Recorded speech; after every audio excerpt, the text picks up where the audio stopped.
warahmatullahi wabarakatuh. Halo semuanya, perkenalkan nama saya Dinda Rizka Yunita. Saya merupakan salah satu mahasiswi dari kampus Universitas Cyber Asia. Di sini saya akan menjelaskan mengenai analisis manajemen pemasaran internasional pada KFC di Indonesia. Profil singkat perusahaan. Kentucky Fried Chicken atau KFC merupakan perusahaan restoran cepat saji multinasional yang berasal dari Amerika Serikat. KFC didirikan oleh Harlan Sanders pada tahun 1952 dan dikenal secara global dengan produk utama yaitu ayam goreng berbalut tepung dengan resep rahasia. KFC mulai memasuki pasar Indonesia pada tahun 1979 melalui sistem waralaba dan saat ini dikelola oleh PT Fast Food Indonesia Tbk. KFC merupakan salah satu restoran cepat saji pertama di Indonesia yang telah memiliki ratusan gerai dan tersebar di berbagai kota, baik di pusat perbelanjaan, kawasan perkantoran, hingga daerah pinggiran kota. Alasan KFC memasuki pasar Indonesia yaitu Indonesia dipilih sebagai pasar ekspansi karena memiliki jumlah penduduk yang besar dan konsumsi makanan berbasis ayam yang tinggi.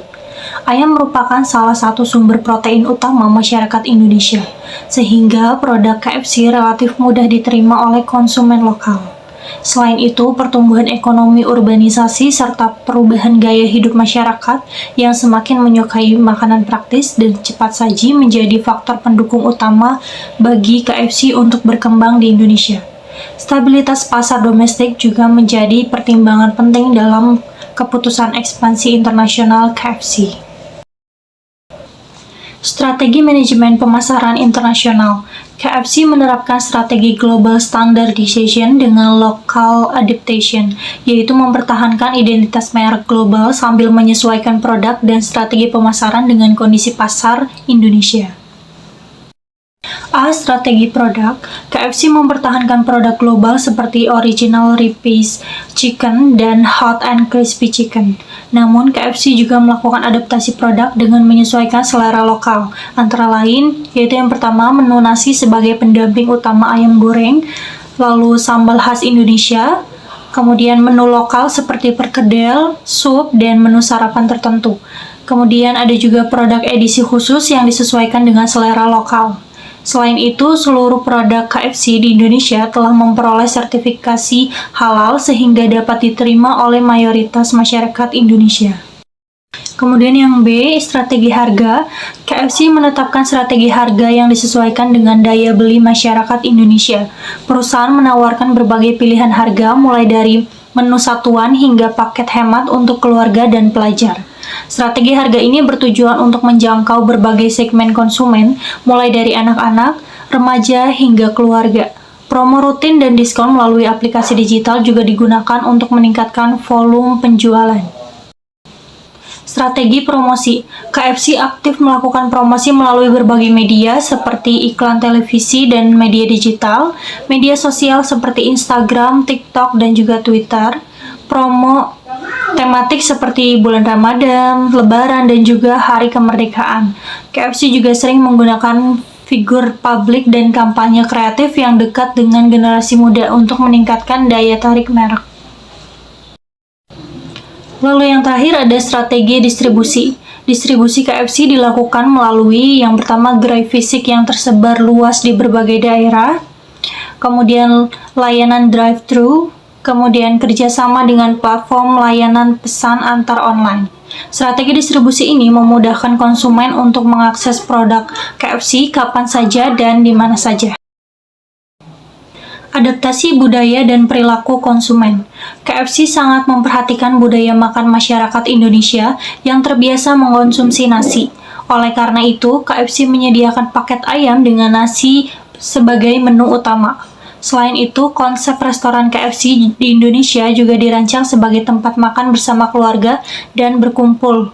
Penyesuaian jam operasional pada bulan Ramadan serta penggunaan bahasa Indonesia dalam promosi menunjukkan kemampuan KFC dalam memahami budaya lokal. Tantangan dalam pasar internasional. Beberapa tantangan yang dihadapi KFC di Indonesia antara lain persaingan ketat dengan restoran cepat saji lain dan merek lokal, perubahan preferensi konsumen ke arah makanan yang lebih sehat, fluktuasi harga bahan baku dan biaya operasional. Untuk mengatasi tantangan tersebut, KFC terus berinovasi dalam produk, pelayanan, serta strategi pemasaran digital. Analisis SWOT KFC di Indonesia. Yang pertama yaitu strengths atau kekuatan. KFC memiliki merek global yang kuat, produk ayam goreng yang sesuai selera lokal, jaringan gerai luas, sertifikasi halal, serta standar operasional dan dukungan manajemen internasional yang solid. Kemudian weakness atau kekurangan. KFC dipersepsikan sebagai makanan kurang sehat, bergantung pada harga ayam yang fluktuatif, memiliki harga relatif lebih mahal, inovasi produk yang kadang lambat, serta biaya operasional yang tinggi. Kemudian opportunities, yaitu peluang. Peluang datang dari pertumbuhan kelas menengah, meningkatnya layanan pesan antar online, pengembangan menu lokal, ekspansi ke kota berkembang, dan juga kolaborasi digital. Lalu yang terakhir ada threats, yaitu ancaman. Ancaman utama meliputi persaingan ketat, tren hidup sehat, regulasi pemerintah, ketidakstabilan ekonomi, serta meningkatnya perhatian terhadap isu lingkungan dan keberlanjutan.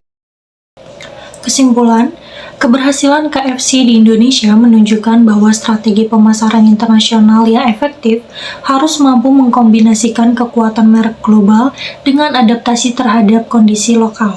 Penyesuaian produk, harga yang terjangkau, promosi berbasis budaya, serta jaringan distribusi yang luas menjadikan KFC tetap relevan dan kompetitif di pasar Indonesia. Selain itu, kemampuan KFC dalam memahami perilaku dan preferensi konsumen lokal seperti kebiasaan konsumsi nasi dan juga pentingnya sertifikasi halal turut memperkuat penerimaan merek di tengah masyarakat. Dukungan inovasi produk, pemanfaatan teknologi digital, serta konsistensi kualitas layanan juga berperan penting dalam menjaga loyalitas pelanggan dan keberlanjutan bisnis KFC di Indonesia. Sekian dari saya, kurang lebihnya mohon maaf. Wassalamualaikum warahmatullahi wabarakatuh.